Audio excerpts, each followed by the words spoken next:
Loh, kalung dan gelangnya mana, Bu? Biasanya nggak pernah absen dipakai. Apa dijual lagi buat beli handphone terbaru? Enggak kok, Jeng. Masih aman. Cuma nggak mau dilihat sama Bang Slamet. Takut ditagih utang-utangku. Ya ampun, Jeng.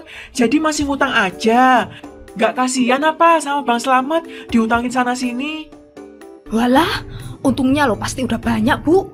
Buktinya orang di komplek kita pada utang dari tahun-tahun kemarin. Dia masih bisa jualan kan?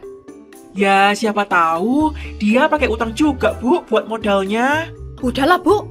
Pokoknya jangan bilang-bilang kalau aku baru beli perhiasan. Bulan depan aku lunasi kok. Yor, sayur, sayur. Bang. Tumben ini agak siangan. Rame ya di depan. Enak dong untuk gede. Iya Bu, tadi lumayan rame di gang depan. Kalau untung sih sebenarnya nggak seberapa Bu. Apalagi dengan harga BBM naik. Berimbas juga dengan yang lainnya. Ah, yang bener aja Bang. Ya dinaikin juga dong harganya. Iya, memang saya naikin sesuai kesepakatan Bu.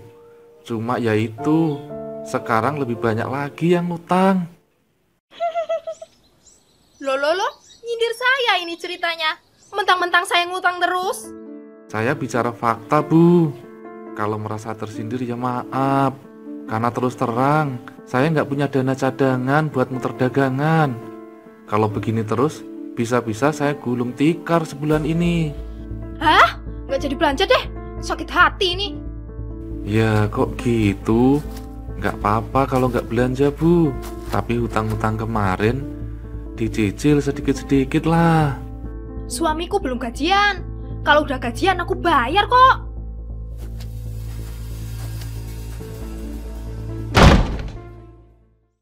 Dari kemarin alasannya gitu mulu.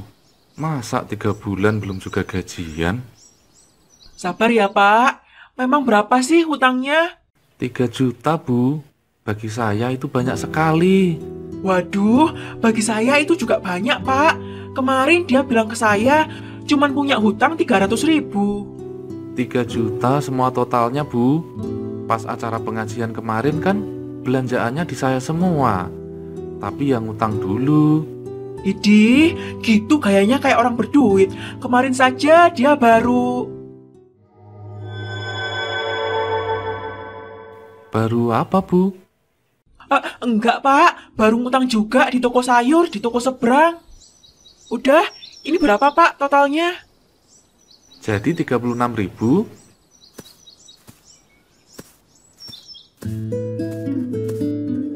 Seger-seger ini Bang. Iya Bu, dijamin seger dari pasar. Mau ini deh, ayam setengah, bombay setengah, sama tempe 4 papan. Dagingnya nggak ada Bang. Dagingnya ada Bu, sebentar. Mau berapa kilo Bu? Setengah aja sih. Tapi bayarnya Rabu depan ya Bang. Aduh, mohon maaf Bu. Kalau bisa, cash aja ya. Soalnya terus terang, saya nggak punya modal lagi. Ini juga hasil minjem di pasar. Utang saya sudah banyak di sana. Dih, gimana sih Bang? Kan aku langganan tetap. Nggak pernah telat kan, selalu tepat waktu.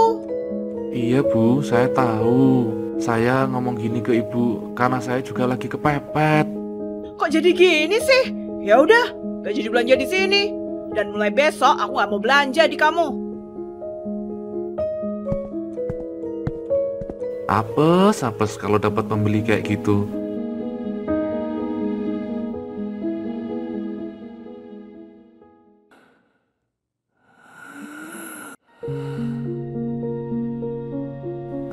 Dapat uang cuma segini. Uang dari mana lagi buat bayar hutang ini? Nasib. Dari dulu nggak pernah berubah. Di desa dan di kota sama susahnya.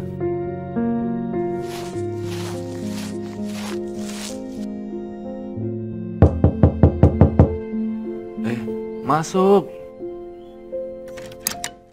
Gimana? Ada uangnya? Ada, tapi nggak bisa bayar semuanya. Ini saya bagi buat modal besok. Lah, gimana toh? Ini sudah nunggak angsuran ke-6 loh. Kemarin-kemarin sudah aku talangin pakai uangku loh. Wis, aku nggak mau tahu gimana caranya semua tunggakanmu harus lunas hari ini. Aku nggak ada uang lagi buat nutup angsuranmu. Mereka terlibat perdebatan yang lumayan sengit. Setelah beberapa menit, Pak Slamet mengalah. Dia menyerahkan semua uang yang dipegangnya untuk membayar angsuran hutangnya. Sampai pada keesokan paginya, dia pergi ke pasar dan berniat berhutang lagi buat mengisi dagangannya.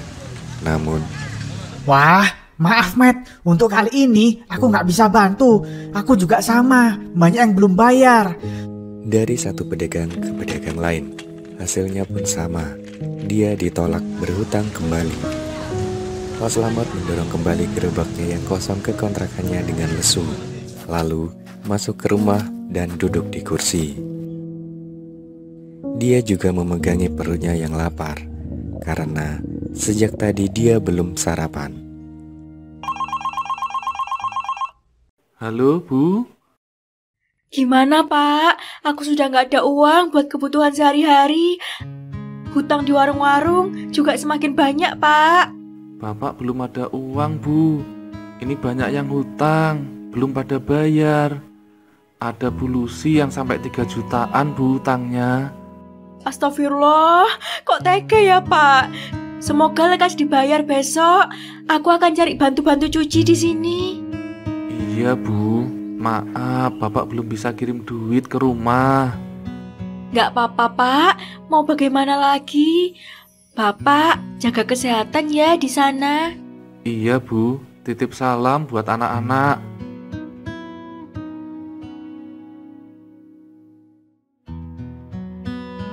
Aduh, belum makan dari pagi. Mungkin minum air sumur bisa menunda lapar.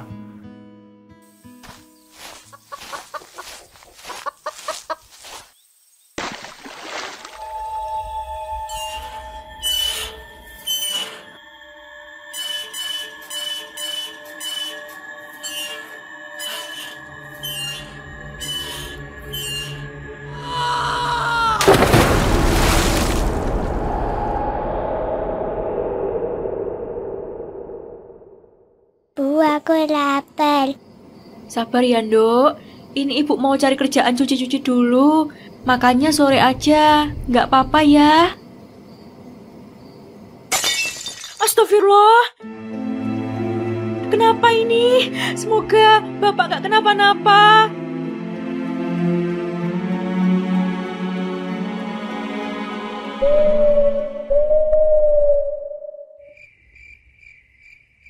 Ma, mana ayam gorengnya? Kok nggak ada? Lapar nih. Ini loh Pak, ada tempe sama ikan asin. Dih, ogah ah. Beli ayam sana, masakin ayam goreng. Yor, sayur. Sayur. Nah, tuh Slamet yang jualan sayur. Beli aja di sana. Tapi kok sore-sore begini? Biasanya kan pagi. Sayur!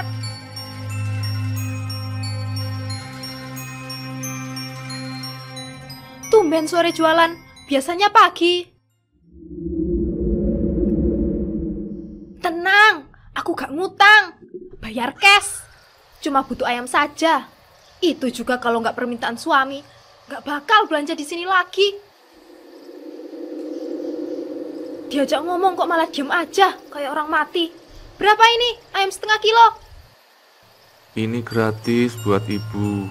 Sebagai hadiah dari saya. Karena habis ini saya nggak jualan lagi. Oh, udah dapat kerjaan baru. Baguslah kalau gitu. Makasih ya, walau hadiah ini nggak seberapa.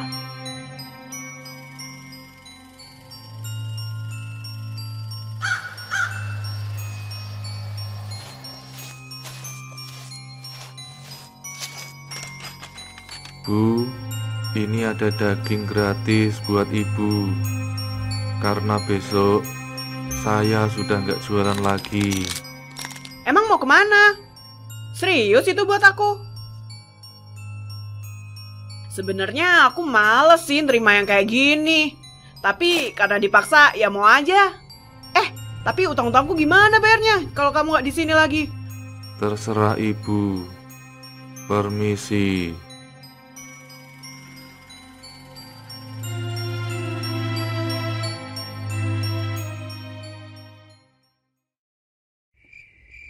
Pak, sudah matang.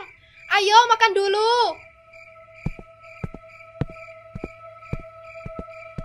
Bau apa ini, Ma? Ini seperti bau busuk deh, bukan bau ayam goreng. Tapi dari mana asalnya? Masa sih, Pak? Mama kok nggak... Asalnya dari sini, Ma. Bau banget. Mana mungkin, Pak?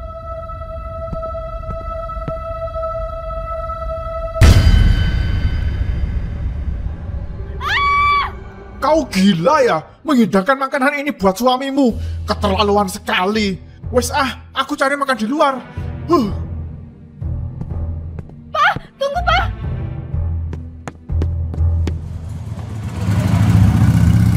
Pak, tunggu, Pak. Kenapa, Bu, suaminya? Gak tahu, Bu. Kesel gara-gara ayam yang aku masak tiba-tiba berbelatung. Belatung? Apa dapat dari Selamat juga? Iya, Bu. Kok tahu? Iya, sama. Aku juga. Dapat daging, pas mau dimasak belatungnya banyak banget. Ini aku mau nyamperin ke kontrakannya. Ayo, kita geruduk rumahnya.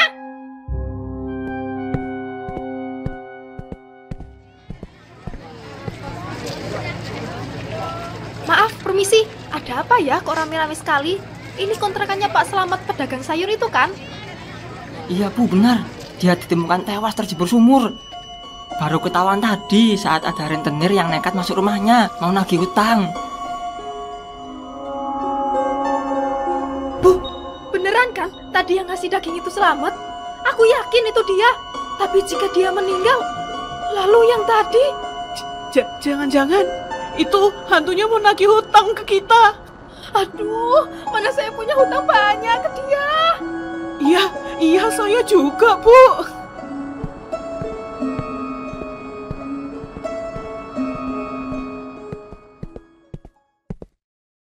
Loh, kok nggak ada? Tadi belum dibuang. Apa Papa pulang lagi dan buang ayam itu ya? Pak, Papa sudah pulang. Kok motornya nggak ada, Pak? Kamu siapa? Kenapa ada di rumah saya? Saya nggak punya makanan, Bu. Saya kelaparan. Saya nggak bisa makan. Karena uang saya diutang ibu.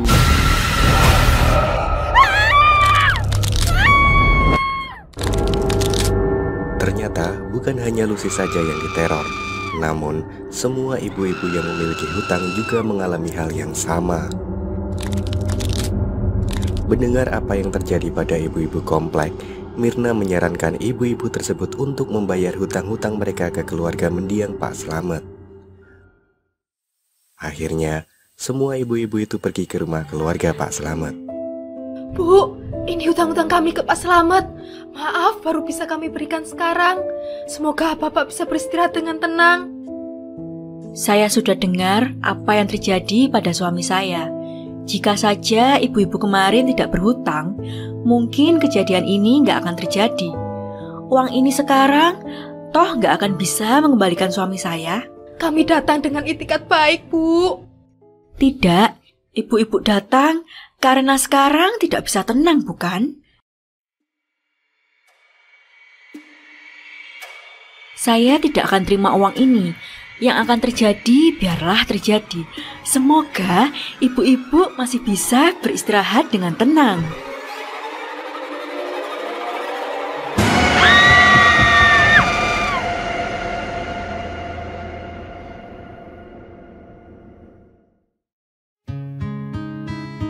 Wawan adalah pemuda 21 tahun yang berprofesi sebagai penjual sate ayam. Namun, sudah 2 tahun ini dagangannya sepi karena dampak pandemi yang belum juga berakhir. Semakin hari semakin sepi nih jualan. gara-gara corona ini, sejak dia datang nyari duit tok susahnya kayak ujian CPNS. Pak Sugeng yang jualan ayam bakar saja nyerah. Padahal dulu dia rame banget.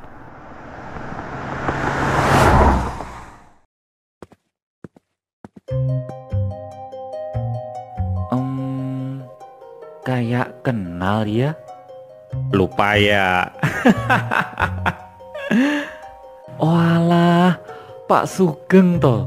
Baru aja saya omongin jenengan. Omongin sama siapa, Wan? Wong, kamu di sini sendirian kok. Yang ngomong sendiri, Pak. Sama siapa lagi?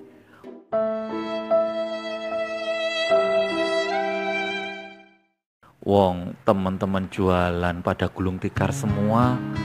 Mungkin saya juga bakalan nyusul. Hus, nggak boleh ngomong gitu. Kenyataan toh Bu Sugeng. Wong, si corona betah banget loh di sini. Iya, Wan.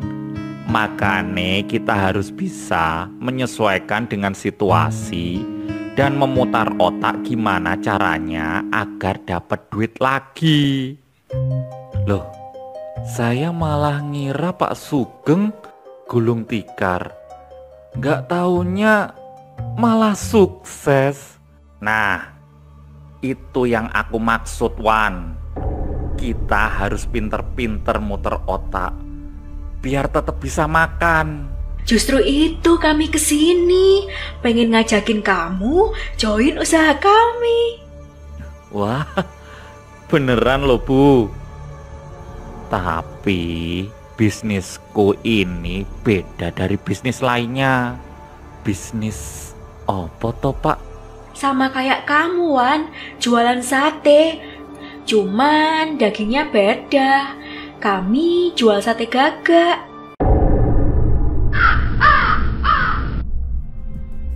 Lalu Sugeng menjelaskan bahwa berjualan sate gagak merupakan salah satu ritual pesugihan, yang mana pembelinya merupakan golongan dari bangsa lelembut.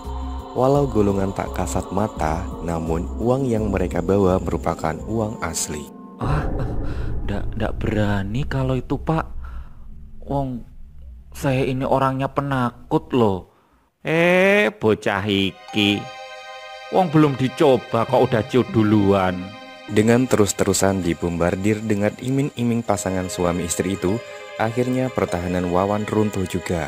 Dia mengangguk menyetujui ajakan mereka yang masih belum bisa dicernanya.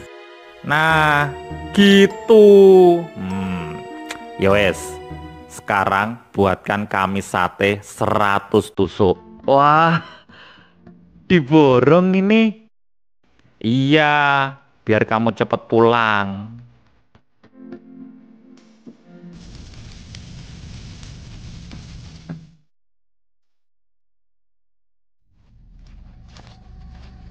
Malam Jumat Kliwon pun tiba. Mereka bertiga telah berada di tengah kuburan angker. Suara serangga yang bersautan semakin membuat bulu kuduk Wawan berdiri. Sempat dia ingin membatalkan rencananya, namun keinginan untuk kaya raya mengalahkan rasa takutnya.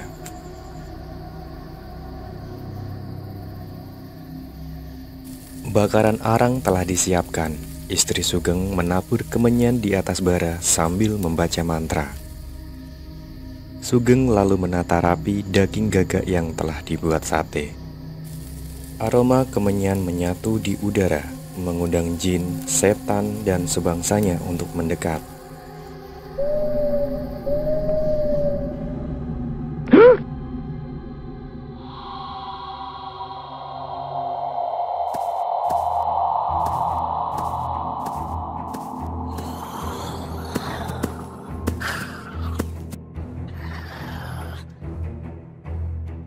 Mereka lalu mengambil satu persatu sate gagak itu, lalu kantong uang yang dijaga istri Sugeng pun dipenuhi dengan gepokan uang.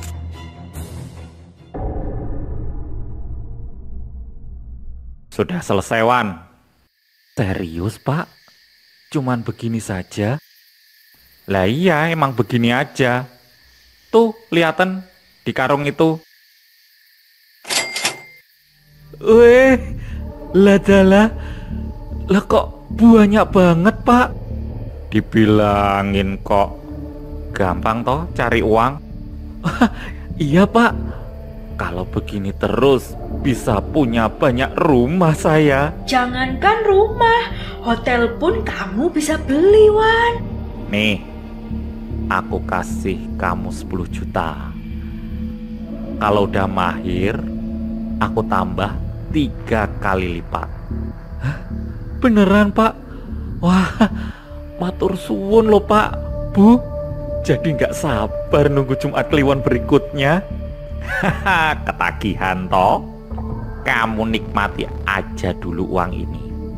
Kamu habiskan, aku yakin ritual berikutnya kamu bakal dapat yang lebih banyak lagi dari ini. Setelah melakukan ritual itu, Wawan memutuskan untuk menutup usaha satenya yang dahulu dan menghabiskan hari-harinya untuk bersenang-senang sambil menunggu ritual berikutnya.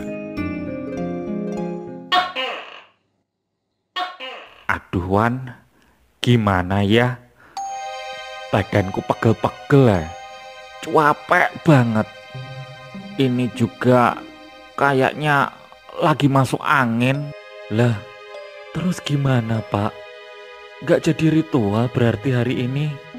Oh, tapi kalau kamu mau sendiri ya nggak apa-apa.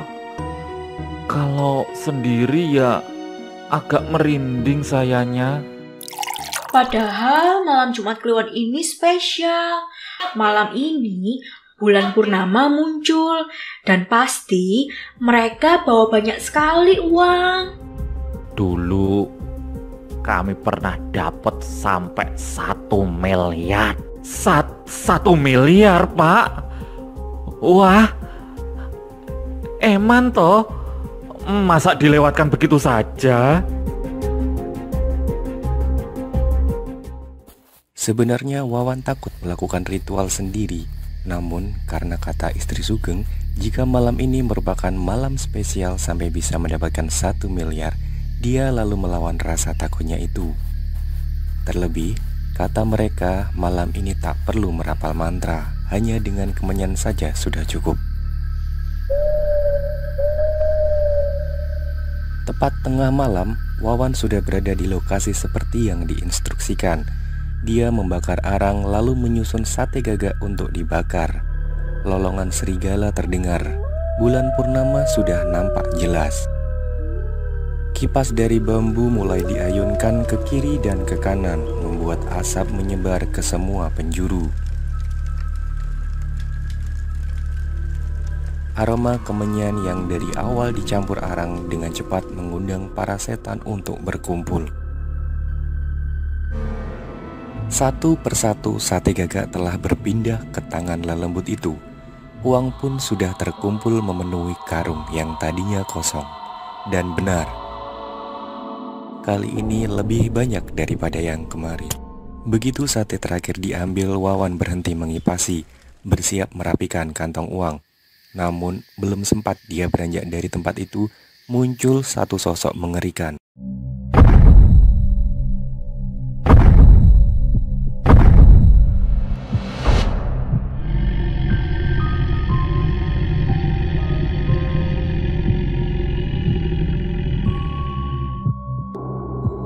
Duh, ngapunten Mbah, satenya habis. Besok nggih, saya sediakan lagi nggih.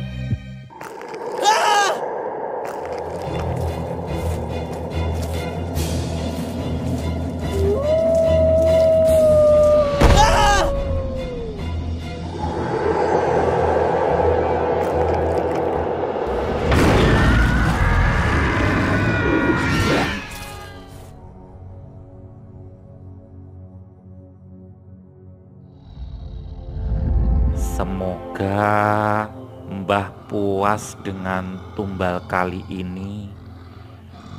Malam purnama berikutnya akan kami sediakan seperti perjanjian kami, Mbah. Ternyata Wawan dijadikan tumbal bagi pesugihan pasangan suami istri itu, dan mereka diwajibkan memberikan tumbal manusia setiap malam Jumat Kliwon yang bersamaan dengan munculnya bulan purnama. Nah, berikutnya siapa lagi ya? Masih ada si Yanto, penjual martabak, di samping jualannya Wawan kemarin. Iya kan?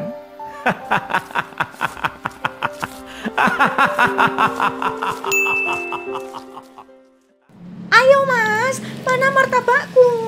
Buat calon mertua ini.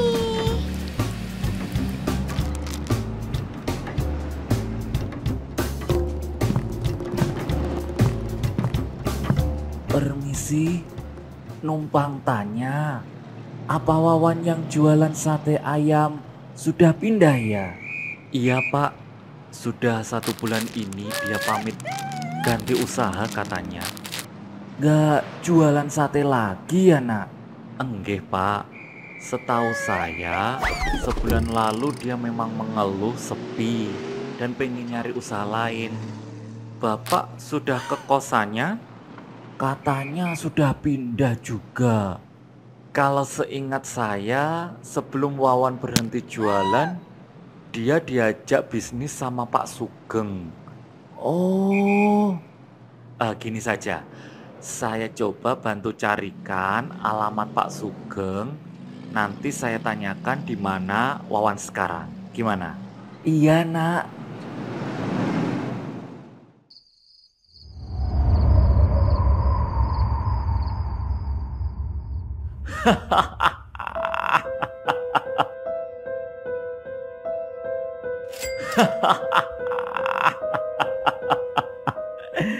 Gak nyangka ya Bu, cuman setahun kita sudah bisa memiliki uang sebanyak ini. Iya Pak, gak salah kita menemui Mbah Kromo dan memberitahu tentang pesugihan sate gagak ini. Iya Bu, walau dulu sempat pengen membatalkan karena syarat awal perjanjian yang lumayan berat itu.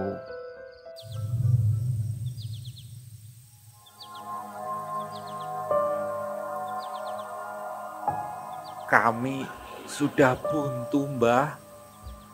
Kami gak sanggup hidup miskin. Hutang usaha terlalu besar. Rumah juga sebentar lagi disita Mbah. Mbah sudah tahu, semua orang yang kesini pasti memiliki masalah yang sama. Lalu gimana Mbah? Apa yang harus kami lakukan? Pesugihan macam apa yang kalian inginkan? Kami gak tahu yang mana Mbah. Pokoknya yang satset uang bisa ngumpul semalam itu loh Mbah. Ya. Ada satu yang sepertinya cocok buat kalian. Bisa dapat ratusan juta dalam semalam. Wah, iya Mbah, kami ambil yang itu saja. Sebentar, Mbah jelasin dulu. Pesugihan ini disebut pesugihan sate gagak. Kalian hanya perlu menjual sate gagak ke setan-setan di malam Jumat Kliwon. Gitu aja Mbah, langsung dapat uang banyak gitu? Iya, uang akan secara ajaib masuk karung yang kalian sediakan saat melakukan ritual. Jumlahnya bisa ratusan juta setiap kali ritual. Gimana? Lalu ada syarat lain gak Mbah? Harus tumbal gitu? Ya jelas toh. Mana ada pesugihan tanpa tumbal. Jadi setiap bulan purnama saat Jumat Kliwon, sediakan satu manusia untuk dijadikan tumbal. Suruh dia jualan sate sendirian dengan iming-iming uang besar. Iya Mbah, iya sanggup. Beneran Pak, sanggup. Satu lagi, untuk tumbal pertama sebagai pembuka perjanjian, tumbalnya harus yang ada hubungan darah dengan salah satu di antara kalian. Anak, adik, atau semacamnya.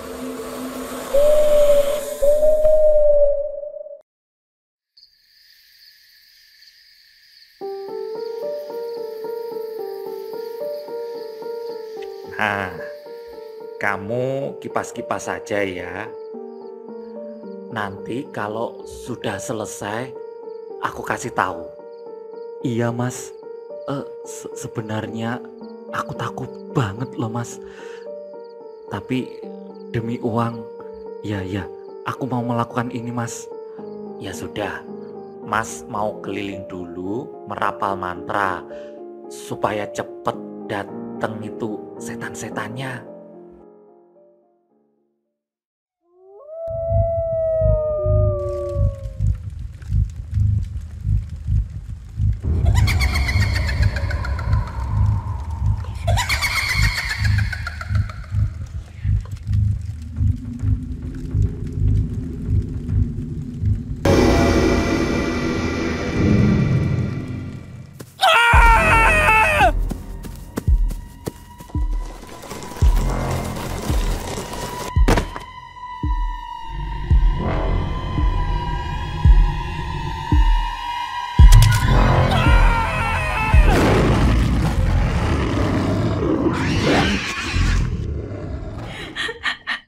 Maafkan Mbak.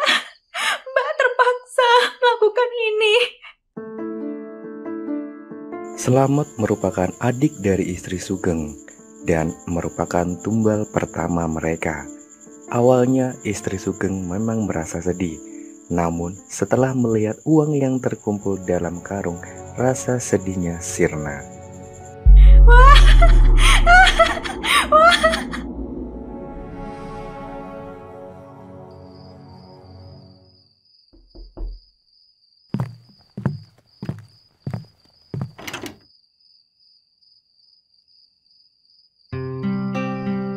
Loh, Bono, tumben. Kok Bono? Saya ini Yanto Pak. Kalau Bono mah tokoh animasi sebelah. Iya ya. Ayo, silakan masuk.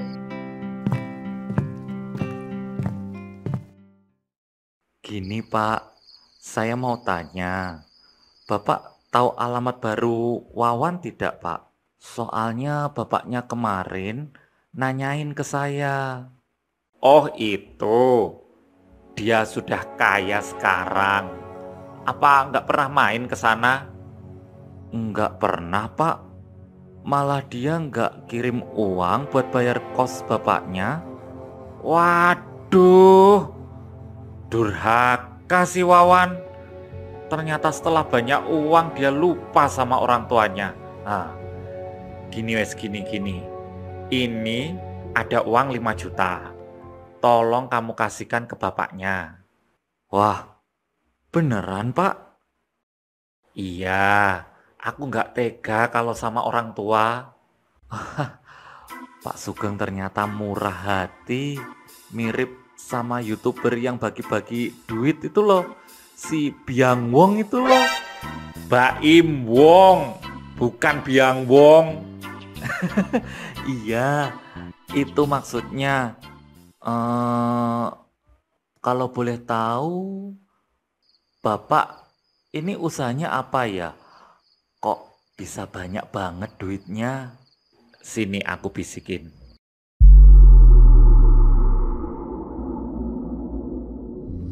Setelah mendengar perkataan Sugeng tadi, Yanto kaget. Raut mukanya memikirkan sesuatu. Dia merasa ada yang tidak beres mengenai keadaan Wawan yang sesungguhnya. Mengingat kata Sugeng, dia juga tidak tahu alamat tempatnya di mana. Demi mengetahui fakta yang sebenarnya, dia berpura-pura untuk menawarkan diri melakukan ritual sate gaga. Sama seperti tempo dulu, Yanto diminta membakar kemenyan, lalu satu persatu setan datang mengambil sate tersebut. Sampai tiba bayangan besar muncul, mendekatinya dan mencoba untuk mencengkeram tubuh Yanto.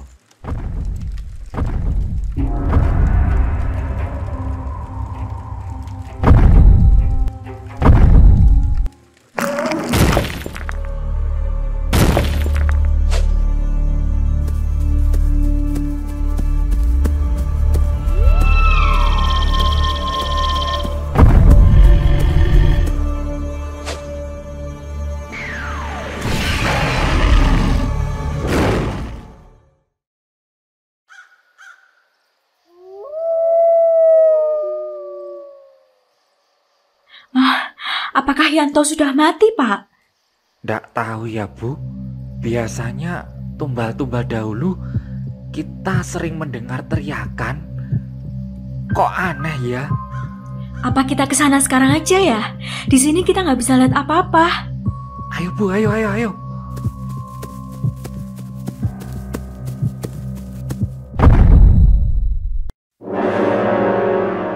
Kalian gagal memberikan tumbal. Gagal. Sebagai gantinya, kalian berdua yang harus jadi penutup tumbal dan menjadi santapan kami. Ampun Mbah. Besok kami sediakan. Iya Mbah, kalau perlu kami berikan 2 sekaligus. Diam kalian. Perjanjian tetap perjanjian. Memang aku akan minta 2 tumbal, yaitu kalian berdua.